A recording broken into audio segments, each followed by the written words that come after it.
What is the key to happiness from your perspective? Love is the key to almost everything. Yeah. And one way to experience more love in your life is to practice gratitude. If you focus on the things you're grateful for, that's inherently expansive. True. And people that are happy are grateful, and grateful people are happy. That's right. So they're very, very closely bound together.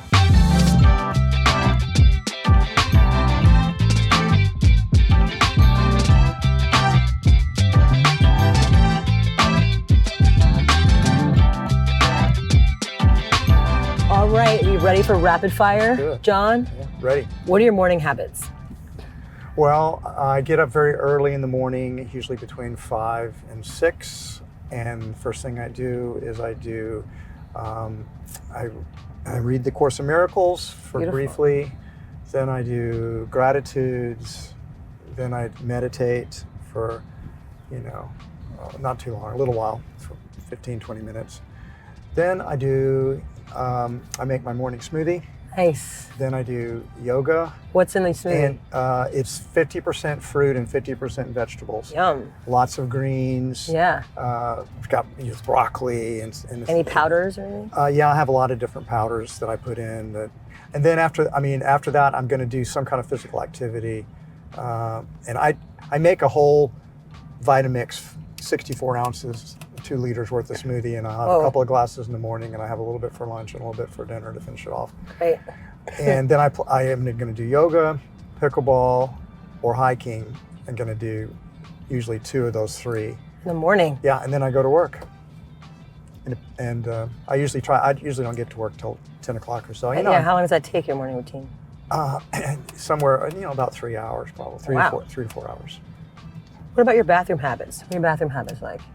So you got your morning pooper, you a night pooper, what's your vibe? I poop in the morning and sometimes a second poop in the evening. Wow, lucky you. I eat an extremely high fiber diet with all of that, all those fruits and vegetables I'm chugging down. That's amazing to Well, poop. if for what it's worth, I'm oftentimes what we'll call it a 2-flush pooper. Yes, nice. So it's good. It's like a cow patch. Yes, pretty much. Awesome. That's awesome. Okay, bidet or toilet paper? Mostly toilet paper, but I'm slowly coming around to being a bidet person because it's because I have a tushy. And what do you like about it? About the tushy? Just bidets. I mean, Tushy. you get cleaner and That's it feels good, and you don't have all that toilet paper that's it's just more hygienic, and you're not going to have any residue. Great. Put it that way. It's true. What's your favorite snack? I never snack. Oh, you don't snack? I only eat at meals. Yeah. I mean, you do make that insane avocado pudding. That's not a snack. That's not a snack. That'd be a dessert. Yeah, it's dessert. It's true. But I mean, like oftentimes for dessert, I'll just make some air popped popcorn. Oh, I love that. But I don't put anything on it. I don't put oil or salt or yeast or anything. I just eat it plain. Bland. I love it. I love it. It's low calories, and it's a great thing to do because Deborah and I generally after dinner we do a little walk, and then we're going to watch some kind of show. Yeah. Oh, great. Like what show? What are you into right now? Right now, we just finished watching the first season of The 3 Body Problem on Netflix, which is great sci-fi. I've heard about that. It's really good. And we're watching A Gentleman in Moscow, which is a pretty famous book. Okay. That we're starting to watch that. Cool. Great. Yeah. Okay, what is a naughty or silly thing you like to do for fun? A silly thing, I'm a very playful person, so I'll often just dance spontaneously around the house, or I'll break out into song, or I'll just, if any children are around, I'll play with the kids, and You're really good at cards too, I'll tell you that much. Yeah, that's not a really silly thing. My card playing's serious. That's true, that's true. That's true, it's not. Okay, what's your take on money? Tool and independence. I wanted to make enough money so I'd be independent and I could do what I wanted to do in life and not need to do something just because I needed the money. And then it's a tool for, like, I use it to invest in other businesses, to give away, to help people philanthropically. Now I've put a lot of money into my new business startup, Love Life. Amazing. Tell me about Love Life. Well, Love Life is really a continuation of my own personal higher purpose, which is to nourish people on the planet. Whole Foods was that purpose, and that's Whole Foods' announced higher purpose. But that's just doing the food part of things. Yep. Love Life's going to have healthy restaurants in our centers, but they're going to be these holistic health clubs that have a healthy food restaurant, that have a great fitness center, that have a spa, Beautiful. that have pickleball courts, that have and have all these medical programs. Because when do people go see a doctor normally?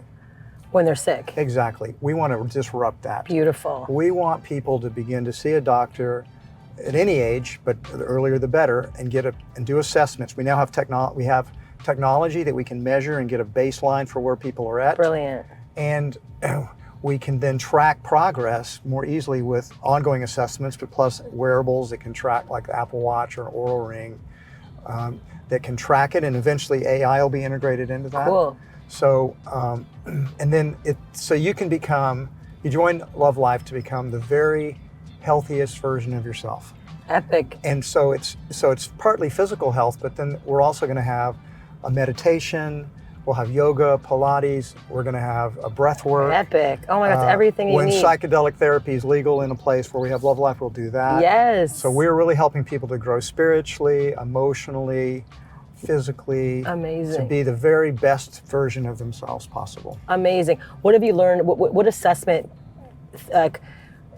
did you notice anything surprising from an assessment that you received about yourself? I learned tremendous. I did all of the assessments. Yeah, I'm personally. curious. What did you discover? Well, one, I discovered that I have a gene that's called the APOE4 gene. About 25% of Americans have this gene. It is the good side of there is a good thing in every gene. That gene is not well associated with cancer. So my chances of getting cancer are much less than the average person. But it has significant downsides.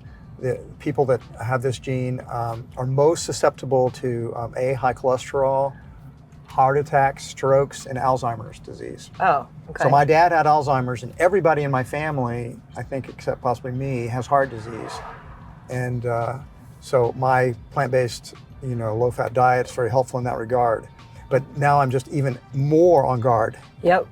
You do have a car behind you, if that makes any difference. Yeah. I also learned that there's a way to measure your basic biological age and compare it to your chronological age. What's your biological age? Well, there are different measurements for it. So I'll tell you mine. Tell me yours. So when I took the test, I was 69 when I took this test. I'm 70 today. Amazing. And my cellular age was only a little bit better than my chronological age. I was 65 there. Great. But my metabolic age, the way my organs work, Yep. the way I process, my blood sugar works, my liver, my kidneys, I had an age of 40.5. Stop. So almost 30 years younger.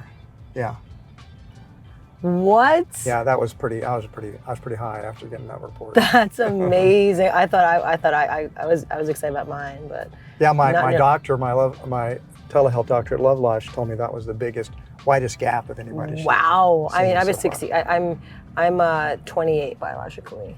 Yeah, baby. Pretty good. Yeah, but you only look like you're 25. Thank you. Asians don't crack, so quick. So tell me, what is the key to happiness from your perspective? Love. Love is the key to almost everything. Yeah. And one way to experience more love in your life is to practice gratitude. Because people tend to focus on their problems and the way that they're not fulfilled, and that leads to, in my opinion, unhappiness. But that's why I start my day off with gratitudes. If you focus on the things you're grateful for, that's inherently expansive. It's true. And people that are happy are grateful, and grateful people are happy. That's right. So they're very, very closely bound together. I love that. What is a conscious capitalist, and why should anyone care about it? Well, conscious capitalist is basically combining two words together that appeal to different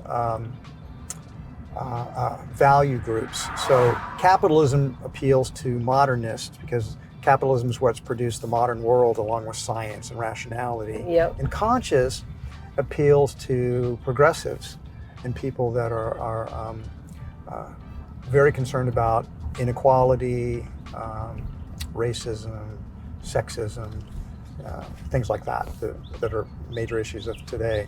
So conscious capitalists are those that are believe in capitalism. So what's interesting about the paradox of these two words being joined is that progressive people are much more interested in the consciousness side, and the people interested in capitalism are more, they're modernists, are more interested, or more often more conservative, are interested in the capitalist side. And we put them together because both are true. We need to find the best of the progressive values, we need to find the best of the modernistic values.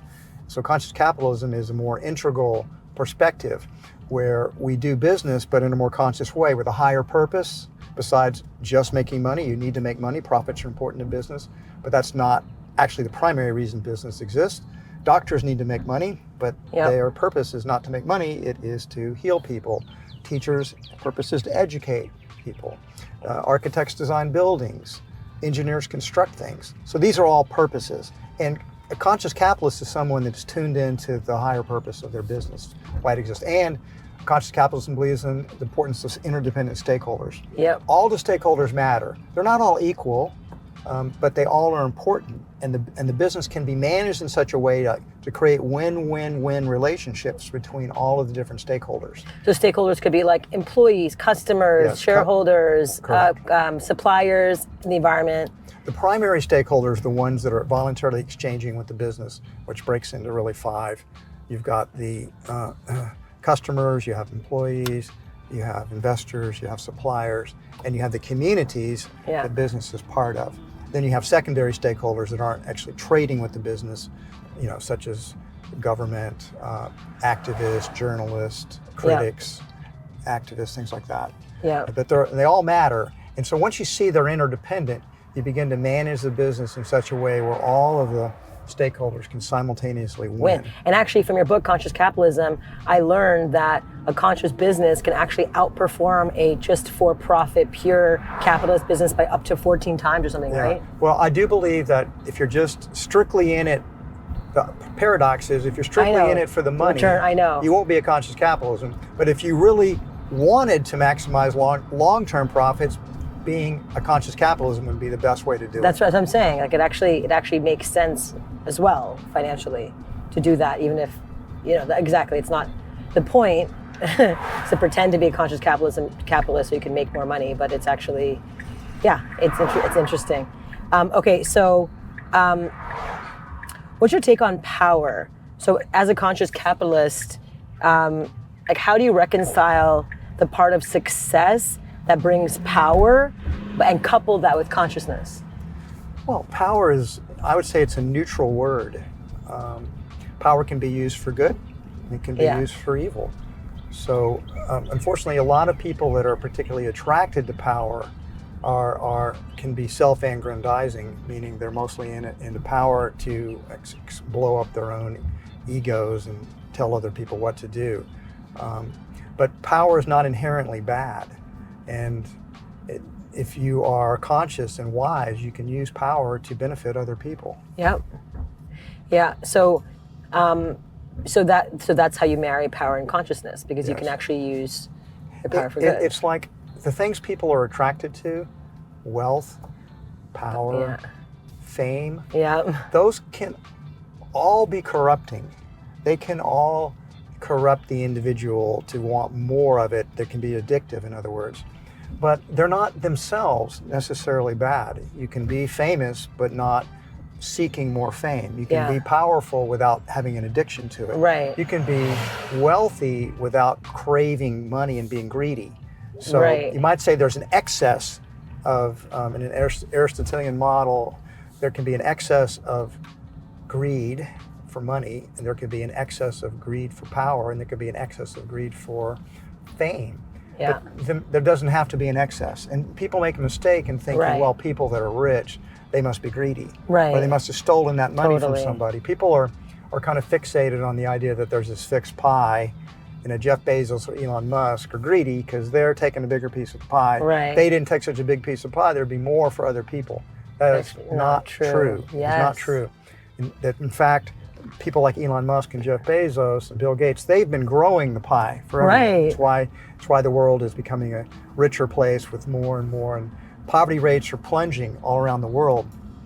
Any country that embraces economic freedom within a few decades, their poverty rates begin to radically decline. The best examples of that in the last 30 years have been both China and India. Yep. Literally hundreds of millions of people have escaped poverty as China and India embraced more economic freedom, more entrepreneurship. 100%. I love that.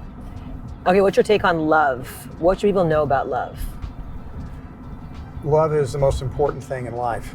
And the sooner you learn that, probably the better chance you have of being happy. How do people learn that love is the most important thing? Well, I mean, first of all, love is at the core of what we are. Yeah. So, but most of the time we're blocked from love. By our ego. By our judgments, by our fear is a big blocker of love.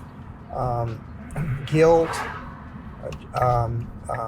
anger, these are all emotions that block love.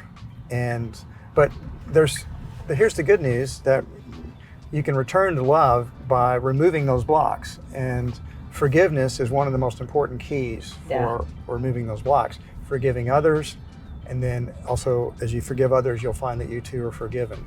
So judgments, anger, guilt, those things are all killers of the awareness of love. So, but I mean, just love is natural to human beings. Just look at small children. Yeah. I mean, they're just little babies. They're just they come into this world loving and open. Yeah. And in a sense, we have the potential to return to those states of love, but with more awareness, more maturity, more consciousness. Yeah. How long have you been married? I've been with Deborah now 34 years and married for 32. Wow. And what is 33. Amazing. What is the secret to a long-lasting relationship? What is the secret to a long-lasting relationship? Well, the simplest way I can put it is that there's three parts in a relationship. There's a me, there's a you, and there's an us. Yeah. And all three are important. All three have to be nurtured. That's it. If you don't nurture yourself, you're lost. You can lose yourself in the other person, and then there's not an equality in that relationship. If you are only concerned about yourself, then you're not giving the other person, and you're not helping that other person to flourish and develop and grow and thrive. Then they're going to be diminished, and that's going to harm the relationship. But it's very important that you consciously develop the we part of the relationship. Beautiful. Because as people grow, they can also grow apart. Yeah. But that doesn't have to be. You can grow apart in some of your interests, but you need to make sure that there's the foundation piece that you consciously are deciding, this is the we, this is the us, that we're going to continue to nurture together. And you talk about it, right? You talk about the we, you talk about the relationship, and you talk about the strategies and the ways you want to do that. Like with your partner, you guys actually together. But ultimately, I'm just going to say that's a good framework, but ultimately, the most important thing is that you love your partner. Yeah. And you keep it fun. Because that's within your control.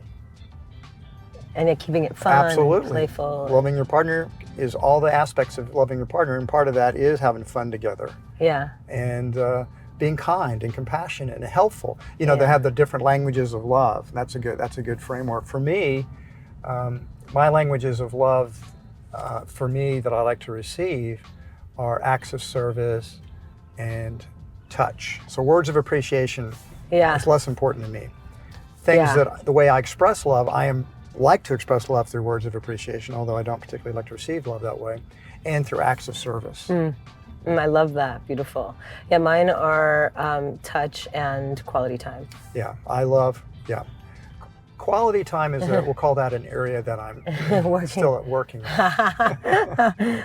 Why are you vegan? What about protein? Well, I'm vegan for ethical reasons. I've been a vegan for 21 years.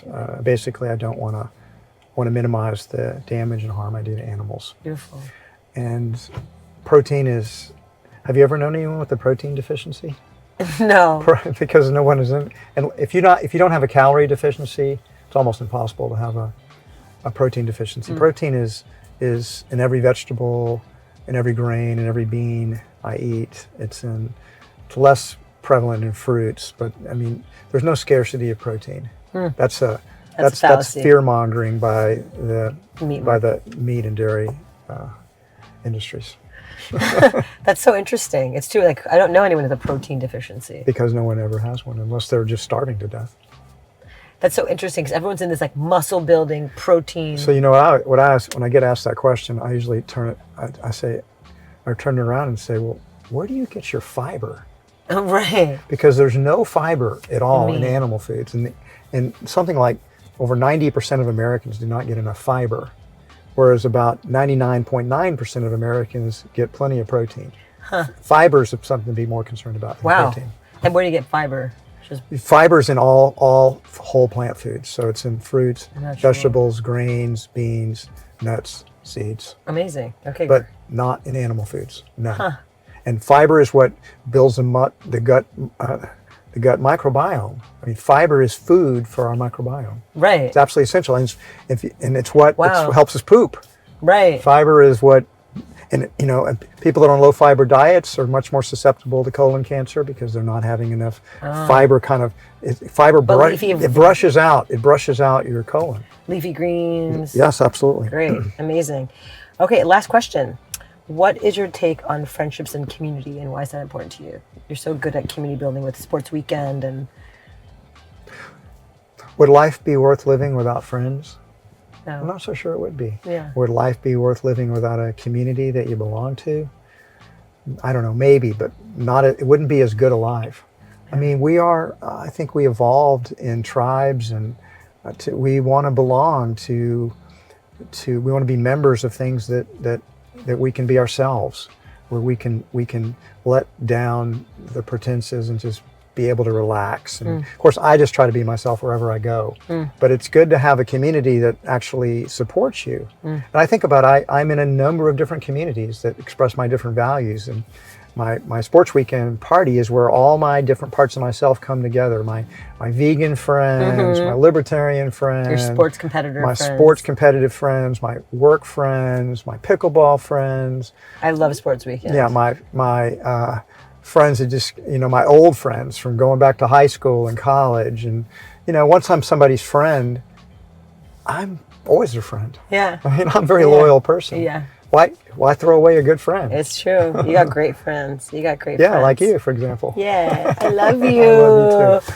All right, well. It's a wrap? It's a wrap. This book is the bee's knees, literally. It's incredible, the whole story. Get a copy and get it now if you know what's good for you.